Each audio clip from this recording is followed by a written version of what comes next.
Finishers after 7 races will compete in a Porsche 962 at the 24-hour of Le Mans next summer. This is not a junk ride. This is a front-running car which will be run by the defending world champion Brun Motorsport team from West Germany. Winning at Le Mans has got to be one of the great dreams of every racing driver, Richard. That's right, Joe. Only participating in Le Mans would be a dream come true. And of course, winning it would be the cherry on the sundae. Actually, with the arrangement that have been made regarding the crew, the car, and the equipment, the top 3 drivers of this series would have a very good chance of doing extremely well at Le Mans. Case Nierop is stirring up some more action. He's shaking off Bill Adam for the moment, and he's leaning on Scott Maxwell, trying to take 3rd place back yet again.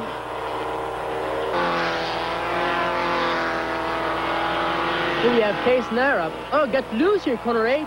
Try to hug the apex too close, try to actually get too much precision and hit the apex, being on the limit. He lost almost control of his car here. There's our leader, Scott Goodyear, in the white number 9 Pfaff Magna entry, just behind the black downtown fine cars Porsche of Richard Spinard, and then a gap back to the group of 4, Maxwell, Nierop, Adam, and Matthewson.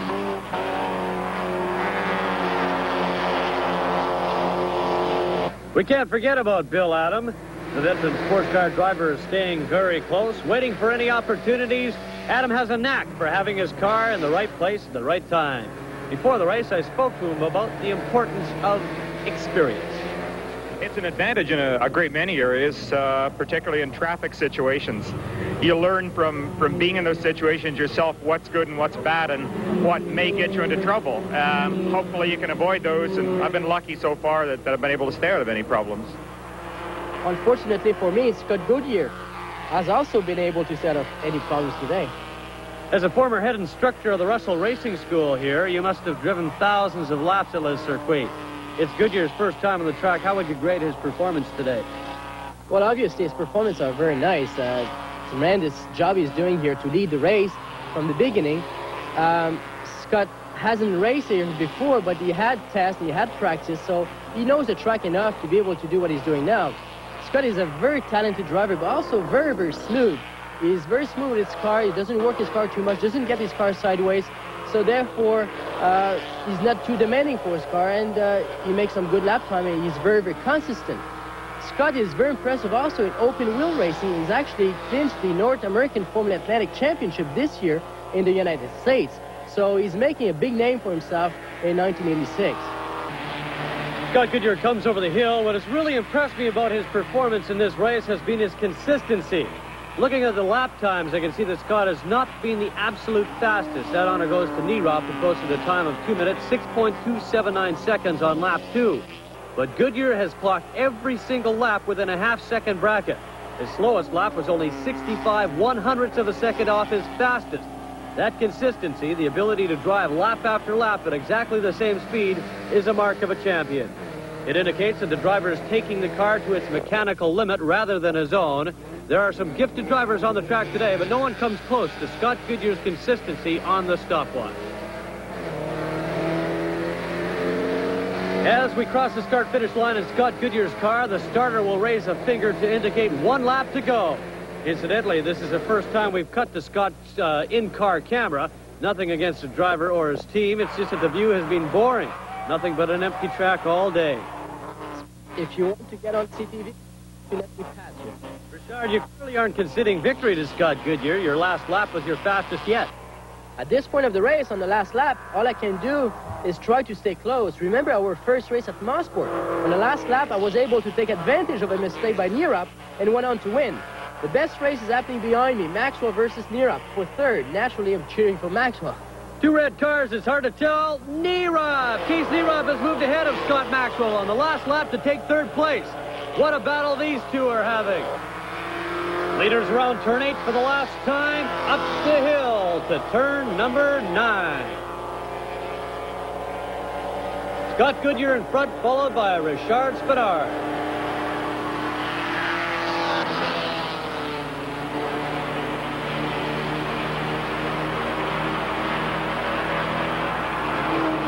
There's Scott Goodyear, but let's get back to the hill for that 3rd place fight. It's now or never time for Scott Maxwell. Come on, Scotty. Maxwell pulls off the pass. They're side by side. No, he locks up the brakes and slides off the track. What a heartbreaker for Scott Maxwell. Yeah, poor Scott. He tried a last-minute move, and obviously at this point, Keys wasn't prepared to give him any room, and he got squeezed there. He hit the brake hard, got sideways.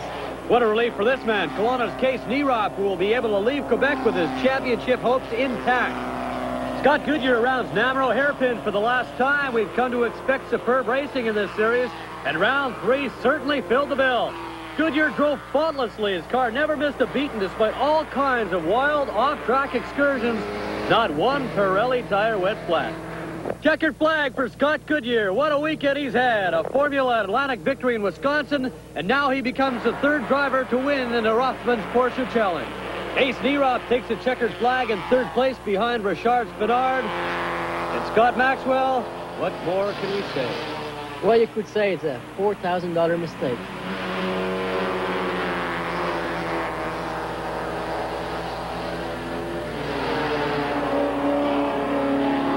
If that was the agony of defeat, this must be the thrill of victory.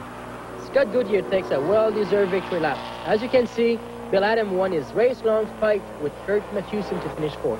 And another look at an incident that may well prove to be a turning point in the championship. This time in slow motion, Case Nierop spins on lap 11. I still say you hit him, Richard. No, I didn't. I just tapped it. Nice race, congratulations. Thank you. You had quite a battle going with Richard Spin out there, eh? Oh, well, I'll tell you, I've been around this track about the total of today, and I certainly don't know it like those guys do, and I sure made a lot of mistakes out there throughout there, but just luckily, I guess, was able to catch it back up and keep with it and keep going. For a man who won an Atlantic Formula race yesterday, less than 24 hours ago at Elkhart Lake, you did pretty well. You're tired, but you did it. Yes, I'm a little tired, mind you, but we got to be back on the plane tomorrow and start testing on Tuesday at Lime Rock, so it's the racing season's here. We got to keep going. And look at the championship standings. We've got a tie at the top between you and Case Nierop. After 3 races, you've both scored 1 first, 1 second, and 1 third.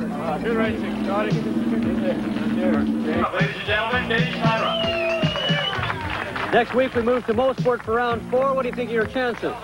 I always think I can win every race that I enter, but it's going to be tough. We've both already won races at Mosport in these cars. Scott Maxwell, Bill Adam will both run strong on their own track.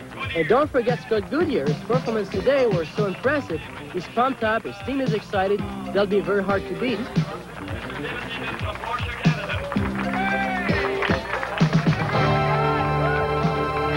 Don't miss round 4 of the Rothmans Porsche Challenge next week right here on CTV's Wide World of Sports. Until then, I'm Joe Tilley for Richard Spinard saying bon après-midi à la semaine prochaine from Mont Tremblant.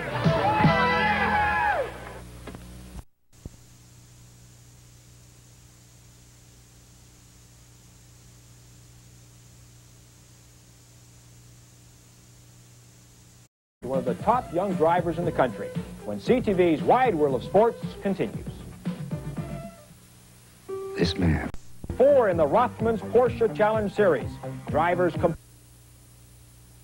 Series, the Rothmans Porsche Challenge. Good afternoon and welcome to Mosport, Ontario. I'm Joe Tilley. We've had 3 races in the Rothmans Porsche Challenge and 3 different winners. Richard Spinard, you've won one of the races. You're starting from the pole today. The series is getting very competitive. That's true. Actually, the series was very, very good from the beginning. And then Scott Goodyear showed up in Mont Tremblant and made it again more difficult. So we expect to have a hell of a race. It's going to be very tough all the way through the season. Richard, you had a little bump in with Case Nierop in St. Gervais. Tell me, what happened in that situation? Well, I'm sure from outside it looked very bad. But honestly, I was in a situation where Keith got loose a little bit. He broke it a bit sooner than expected, and I just touched his bumper while he was out of balance, and he lost control because of that. I didn't do it on purpose, of course, but, you know, it's hard for the people that are not behind the wheels to judge the situation. But Keith didn't take it badly. He said it was a racing accident, you know. Richard went wide at turn 4, and I managed to, you know, I stayed on the track, and I passed Richard, so I was running in 2nd position at that time, and Richard got back on the track right behind me, and he stayed there for, I think it was a lap or 2. And then going into turn 3, he was quite close behind me, and as I turned in, right at a critical point, he tapped me in the back. Now, I feel it was a racing incident, and I wasn't too upset about it. Richard Spenard and Case Nierop tied in the all-important championship point standings. Richard starts from the pole and Case Nierop from 4th spot. It should be a great race. We'll be back for the start. The race is on. It's a very even start with the whole grid moving in formation into turn 1. Scott Goodyear grabs the lead from the number 2 starting position, just like last week at Le Circuit. Nierop and Rick Bye are side by side around the first turn, dicing for 3rd place.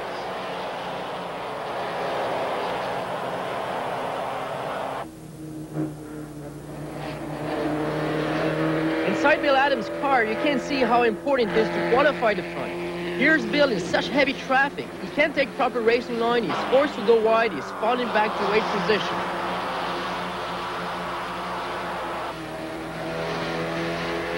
Whoa, Claude Cou and Ray Coffey just touched spinners. Perhaps an intimidation tactic, Richard.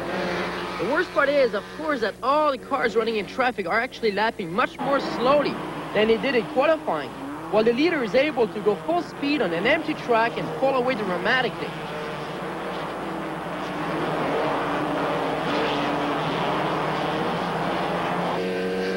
Bill Adam is able to pass Kurt Matthewson going up the Andretti straight away, so Bill will end his miserable first lap in 8th place.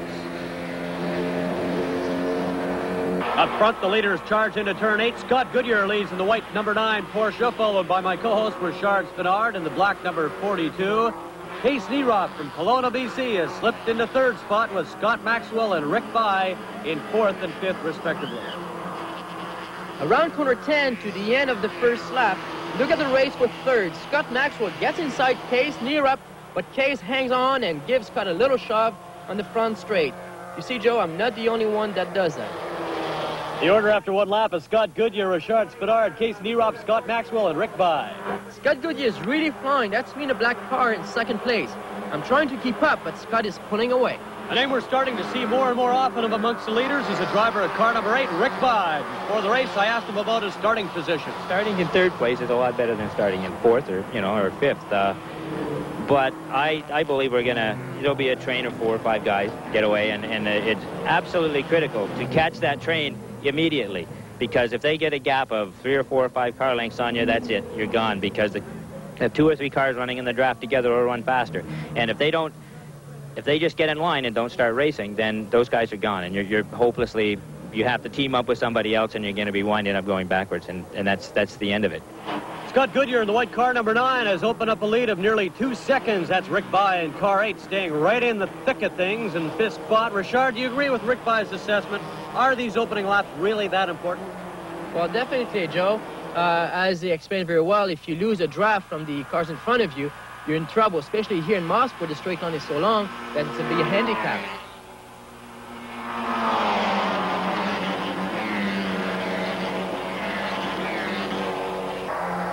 There's a car on its roof at turn 5. You can tell by the cheers that the driver's unhurt. He's Detective Sergeant Andre Thibault of the Montreal Police Department. That's only the 2nd car to be seriously damaged so far this season. There's something different about this championship. Porsche built 31 special 1986 944 for the championship, and that's all. The dealers and the drivers who ordered these cars got a great price and a promise they could race their cars for 2 seasons. Now that the championship has proven so popular, a lot of drivers, especially Americans, want to enter for next season. But there won't be any new cars before 1987. The bottom line is that the Porsche racing here today have gone way up in value. Anybody selling their 944 at the end of the season will probably turn a profit of at least $10,000. Unfortunately, for people like Eddie Wax and Andre Thibault, who have written off their cars, whenever one of these cars is destroyed, it just pushes up the market value of all the others.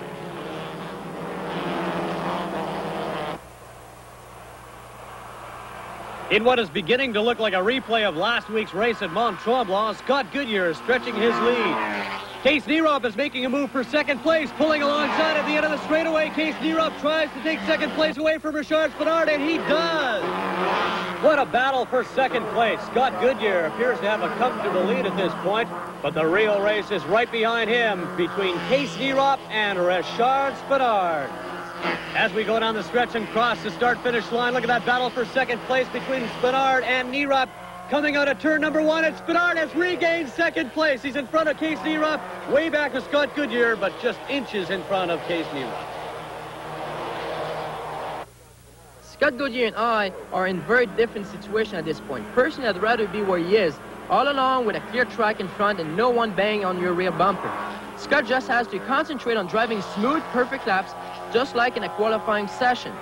I'm locked in a terrific battle with Case Nierop. Scott Maxwell and Rick Bye are right there as well. We're all watching our mirrors and either trying to pass or defending our position. We're slowing each other down. Richard, at the 4 you cooperated. Couldn't you catch up together like Rick Bye said in his interview? Cooperation is a nice idea in principle, but in reality, it's not going to happen. We're racing for the championship. Nierop tries the outside again, going into turn 8. He pulls ahead. Can he make it? Yes! Nierop pulls into second place. Richard Spinard right on his bumper. We were talking about cooperation. Did you let him pass there? No, that wouldn't make any sense. Case and I are tied for the lead in the championship. I'm really much more concerned with him than I am with Scott Goodyear, who's only 5th in the standings. So the last person that will help to move up at Mosport is Nierop. And I'm sure he feels the same way about me. I have to get second place back. Mosport, Ontario. Scott Goodyear driving the white Porsche number 9, entered by Pfaff Motors of Newmarket, Ontario, has opened an impressive lead of 3.8 seconds. I'm Joe Tilley with Richard Spinard. We're working lap 6 of this 15-lap race. Round 4, the Rothmans Porsche Challenge. The best racing is for second place at this point. We've got a 4-car train consisting of Case Nierop and Richard Spinard, the championship co-leaders, and Scott Maxwell and Rick Bye. Bill Adam fans should note that their driver has now moved up to 6th place. So for the second week in a row, the championship lead hangs in the balance, depending on who finishes higher, Richard Spinard or Case Nierop. Goodyear comes down the hill all alone in the lead. Watch for that second group. It's Nierop, and then side by side, Maxwell and Richard. Maxwell trying to drive into 3rd place on the outside.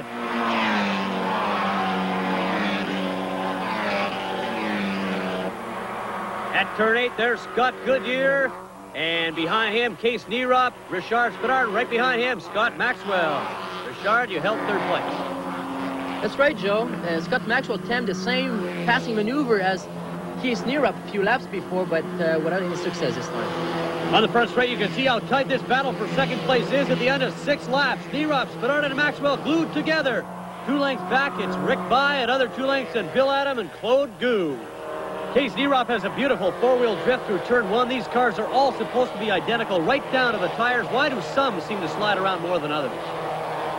Well, Joe, it seems that in this particular moment, it was definitely a mistake from Case. Often the car will slide more because of the driving, but also in these Porsche 944, there's a multitude of adjustments we can do to the suspension, which could make the car a bit different from the other one. Also, even if we use P700 Pirelli tires, at this point in the championship, a lot of people are finding ways to shape the tires differently. So therefore, we have different adhesion on the asphalt for different track. As our leader, Scott Goodyear, crests the hill at 180 kilometers per hour, we can check the interval back to Nierop in 2nd place. 5.9 seconds, so Scott Goodyear is slowly but steadily pulling away from the pack as this race passes the halfway point.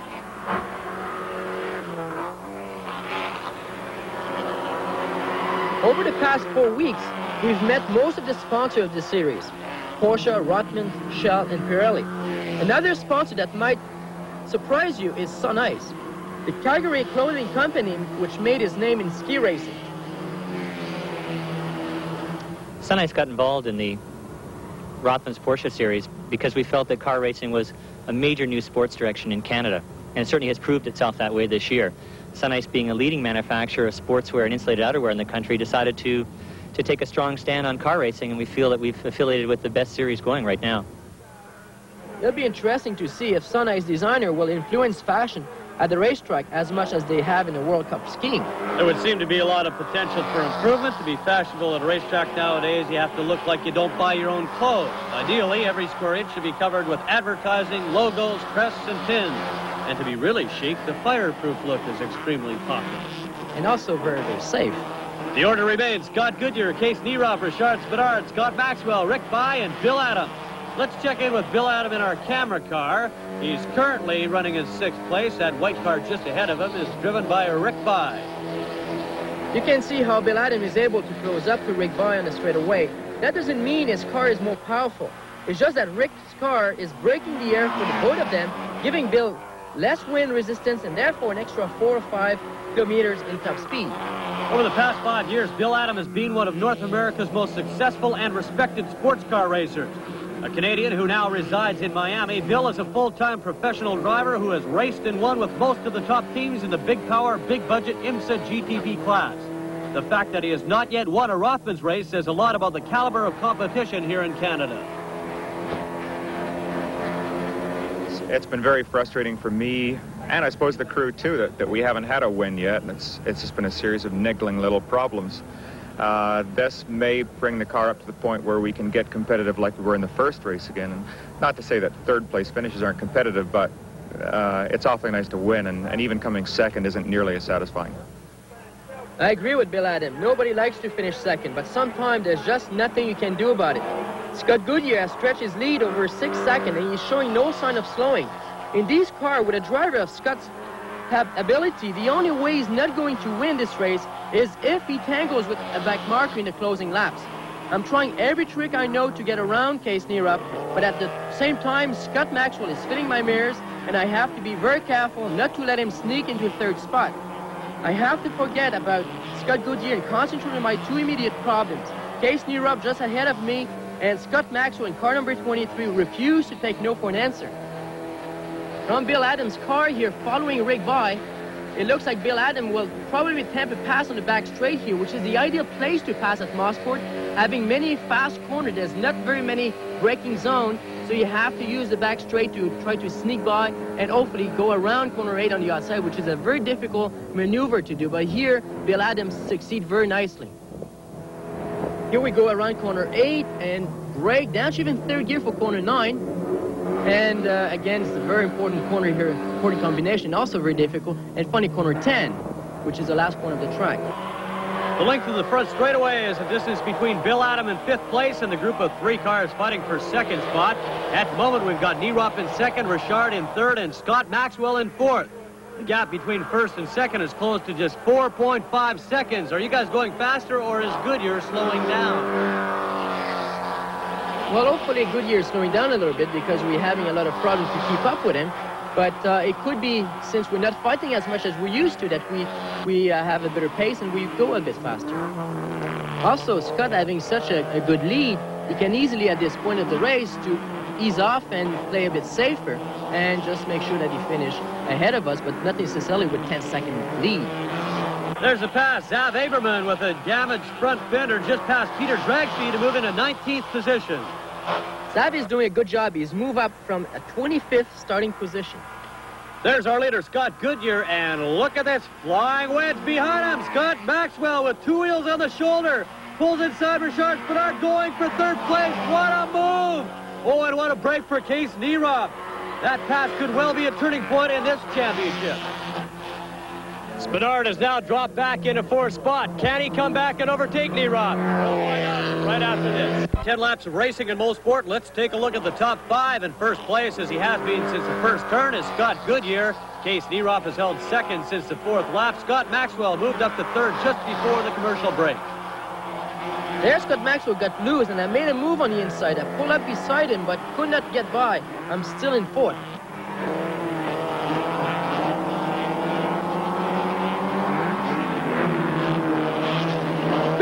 Corner, number 75, Chris Gleason spins across the grass, no harm done. Only 1 car passes, and Chris Gleason will continue in 9th position. If I'd be closer to Scott Maxwell, I could actually attempt a pass here on the back straight, but I'm just too far behind Scott to be able to go side by side with him before corner 8. So Scott Maxwell gets wide here, corner 8, and tries to squeeze inside of corner 9. Flag at turn 8, there's a white car at the end of the straightaway off the track. Claude Gou, number 46. He gets going again, but he's dropped from 7th place now to 11th with that excursion. This situation is very similar to the closing laps of last week's race in Quebec, Richard. Well, yes and no. Scott Maxwell is leading the race again, and true, I'm hoping to beat Case Neerop for the points. The difference is that this time, it's me in 4th place instead of Case, and Scott Maxwell is being very hard to pass. Are you going to hit him? Come on, Joe. Even Case says that was an accident. Give me a break. Seriously, when you're racing like this, what's on your mind, Richard? Are you able to think of the championship? Well, definitely. It's not the last race, and, you know, the main thing is always to finish a race, and 4th is better than not to finishing at all. But obviously, I'm disappointed since I started from the pole and now in 4th position. But I'm hoping that next race is going to go better. Your downtown Fine Cars teammate, Raymond Davy, looks like a rally driver as he slides around Moss Corner in a spray of dirt. I couldn't get any closer to Scott Maxwell without opening his hatchback, but I just can't find a way to pass him. What I'm trying to do is to stay right on him, fill his mirrors, worry him, maybe break his concentration, just enough that he'll make a mistake and I'll be there to take advantage. He's only 23 years old and hasn't been racing very long, but he really impresses me. He's under a lot of pressure and Scott Maxwell hasn't even blinked. If he hadn't crashed on the last lap in the last race, Scott would be in contention for the championship. Since the inaugural Rothmans Porsche race at Mosport, all of the teams have knocked a second or two off their lap times. Part of the newfound speed has come from experimenting with tire pressures and tread depth. The tire which is used on the 944 series Rothmans Porsche, it's exactly the same tire that the average consumer would be able to buy on the market. There is no difference at all. Some of the drivers appear to have shaved some of the tread off their tires. Now, why have they done that? Well, this reflects mainly for better adherence and to avoid some lateral instability due to the tread depth of the blocks. And shaving the tire down to 5 millimeter, which is part of the rule, would only give you a greater adherence in corners, on dry pavement, of course. There's Case Neerop at number 86. He's well behind race leader Scott Goodyear, but he has now opened up a small gap over Scott Maxwell in 3rd. Case is not under immediate pressure right now, but you can bet he's watching his mirrors and cheering for Scott Maxwell to win his race, with Richard Spinard for 3rd place. Remember that Richard and Case Neerop came into this race tied for the championship lead. We've got less than 2 laps to go, and anything can happen. But if they finish in this order, Neerop will take a commanding 6-point lead in the championship. Here I'm trying to set up Scott Maxwell for a pass on the back straight, so it's very, very important that I'm very close to him at the exit of 5B, and especially I have a lot of speed at the exit of 5B. And hopefully I'll be able to use a slipstream like they do to me. Still, Maxwell hasn't cracked, and Richard doesn't quite seem to have the power to pull off a slipstream pass. Into turn 8, and it's still Neerop in 2nd, Maxwell and Spinard. Turn 9, Richard pulls up so tight that he's almost touching Maxwell's bumper. And then through turn 10, using all the road and then some to no avail. We've completed 14 laps, one more to the checkered flag. At this point, of course, we've already conceded the win to Scott Goodyear. On this track, on this day, he was the fastest, leading now by nearly 7 seconds. This will be his 2nd victory in a row. Unfortunately for him, he was not able to compete in the first race and only scored points for the 9th place in the race number 2, so he's not a threat for the championship. Case Neerop, on the other hand, is a definite threat. Like you, Richard, he has finished every race on the victory stand, and he looks set to do it again today. That's right, Joe. Driver as Case Neerop, he has so much experience, he does some endurance racing, so for him to finish a 15-lap race is quite easy, so I don't have too many hopes that Case will go off the track or will do a big mistake. He's used to long races, and I'm sure he can finish a 15-lap race. Scott Goodyear enters the S's. He's being very careful at this point. He's got no problem at all. He can coast home from here. Spinard takes another lunge at Scott Maxwell, but Scott is going to, he's going to shut the door. Around the final turn, heading for the checkered flag, the order will not change. Scott Goodyear wins his 2nd Rothmans Porsche race, the first driver to win twice, and once again in convincing flag-to-flag style. Goodyear, Neerop, Maxwell, Spinard, and Adams. 6 went to Rick Fye. Ray Coffey was 7th, followed by Chris Gleason, Kurt Matthewson, and Cam Champion. Scott, you managed to get a big lead off the top of the race there. How did you manage to get a lead like that? I think in this racing here, Joe, you just don't want to be around fighting with everybody, because once the tires get overheated, it's anybody's race, and you really just want to get away at the start and try and get a lead, because if you can just run smooth, consistent laps without people coming up beside you and working you, you can sort of keep the tires a little bit cooler. How were you able to get in front of Richard Spinard so fast? Just on the start, actually. Same thing last week at Mount Tremblant. We, I guess we just timed it right and everything went well, and then it paid off again. The only man at Mosport who might be as happy as Scott Goodyear is Case Neeroff, who now sits all alone on top of the championship standings, 6 points ahead of Richard Spinard. I'm very happy. Scott really helped me out there, didn't he? I'm sure he had a hell of a drive.